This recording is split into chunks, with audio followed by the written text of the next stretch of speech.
ជាមួយនឹងរូបមន្តធ្វើជ្រក់ល្ហុងបែបនេះបងប្អូនហើយបងប្អូនអាចញ៉ាំជាមួយនឹងបាយស៊ុបសាច់អាំងនំប៉័ងសាច់ឬក៏ស៊ីយ៉ឬក៏ជាមួយនឹងម្ហូបផ្សេងទៀតដែលបងប្អូនគិតថាអាចនឹងញ៉ាំជាមួយនឹងជ្រក់បានណាបងប្អូនអ្វីក៏ត្រូវដែររីឯវិធីធ្វើវិញគឺងាយស្រួលខ្លាំងមែនទែនចំពោះរូបមន្តទឹកត្រីវិញគឺនាងខ្ញុំបានវាល់ហើយនាងខ្ញុំនឹងចែករំលែកពីចារូបមន្តមួយនេះផងដែរជាដំបូងនេះខ្ញុំមានជាមួយនឹងត្រសក់ការ៉ុតល្ហុងហើយនឹងឆៃថាវនេះខ្ញុំយកទៅចិតជាដុំៗទុយៗឬក៏បងប្អូនយកទៅឈូសក៏បានតាមចំណង់ចំណូលចិត្តរបស់បងប្អូនហើយបន្តមកទៀតគឺនេះខ្ញុំយកទៅប្រឡាក់ជាមួយនឹងអំបិលចាដើម្បីឲ្យវាចេញជាតិហាងនឹងចេញបន្តិចដែរអញ្ចឹងណាចាដើម្បីឲ្យបន្លែរបស់យើងវារៀងទន់ហើយបន្តមកទៀតគឺនេះខ្ញុំយកទៅលាងជាមួយនឹងទឹកច្រើនសាសម្រស់ឲ្យបានស្រស់ល្អសិនមុននឹងយកមកលាយជាមួយនឹងទឹកត្រីចំពោះទឹកត្រីវិញគឺនេះខ្ញុំប្រើជាមួយនឹងស្ករអំពៅបើបងប្អូនអត់មានទេបងប្អូនអាចប្រើជាមួយនឹងស្ករសធម្មតាក៏បានដែរចំនួន125ក្រាមចាទឹកត្រី100 ml ទឹកខ្មេះ100 mlខ្ទឹមស1ដុំចា1ដុំទូចយើងហ្នឹងបងប្អូនចាហើយខ្ទឹមក្រហមនឹង4ដុំមកហើយប៊ីចេងបន្តិចចាហើយនឹងអំបិលផងដែរដើម្បីឲ្យវារៀងដិតបានល្អបងប្អូនត្រូវថែមអំបិលបន្តិចផងណា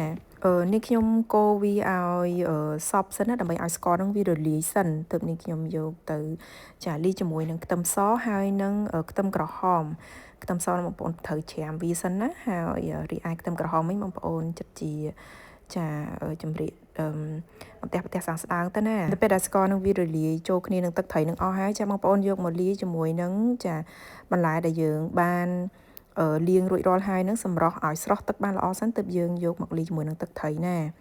ចាបន្តមកទៀតគឺយើងច្បល់ចូលគ្នាឲ្យសព្វទៅចាគឺរួចជាការស្រេចហើយបងប្អូនគឺថាធ្វើវិធីធ្វើគឺថាលឿនមែនតើបងប្អូនអត់ចាំបាច់ប្រើពេលយូរទេច្របល់បន្លែទាំងអស់នឹងចូលគ្នាឲ្យបានសព្វល្អហើយទើបនេះខ្ញុំចាចាក់ចូលទៅក្នុងកែវមួយដើម្បីរក្សាទុកក្នុងទូទឹកកកហើយនៅស្រុកនាងខ្ញុំនេះចាំបាច់ដាក់ទូទឹកកកឲ្យបងប្អូនដោយសារនៅក្រៅផ្ទះហ្នឹងគឺវាត្រជាក់ស្រាប់ហើយបងប្អូនឥឡូវវាចូលខែត្រជាក់ចឹងហើយគឺថានេះខ្ញុំរក្សាទុកនៅខាងក្រៅហើយជាមួយនឹងជ្រក់នេះផងដែរបងប្អូនអាចចាពិសាជាមួយនឹងបាយស៊ុបចានំប៉័ងសាច់នំប៉័ងប៉ាតេអីហ្នឹងចាហើយឬក៏សាច់អាំងឬក៏ម្ហូបអ្វីផ្សេងទៀតដែលបងប្អូនគិតថាបងប្អូនអាចញ៉ាំបានជាមួយនឹងជ្រក់ចាគឺត្រូវទាំងអស់បងប្អូនបងប្អូនជាមួយសាយ៉ក៏ត្រូវដែរចាបន្ថែមជាមួយនឹងម្ទេសឆាយើងមកបងប្អូនហើយគឺថាអេមតែម្ដងហើយចំពោះការរបៀបធ្វើពីម្ទេសឆាវិញគឺនេះខ្ញុំនឹងដាក់លីងជូនបងប្អូននៅក្រោមវីដេអូហ្នឹងហើយបងប្អូនអាចចុចមើលបានពីរបៀបធ្វើចាងាយស្រួលខ្លាំងមែនតើចំពោះជ្រក់មួយនេះផងដែរបងប្អូនធ្វើភ្លាមអាចញ៉ាំបានភ្លាមដោយមិនចាំបាច់ថាទុកច្រើនថ្ងៃទើបអាចយើងញ៉ាំបានណាជាចុងក្រោយនេះក៏អរគុណដល់អ៊ំពូមីងបងប្អូនទាំងអស់ដែលតែងតែចាទស្សនាជាមួយនឹងវីដេអូរបស់នាងខ្ញុំអរគុណច្រើនសូមជម្រាបលាសុខសប្បាយបាយបាយ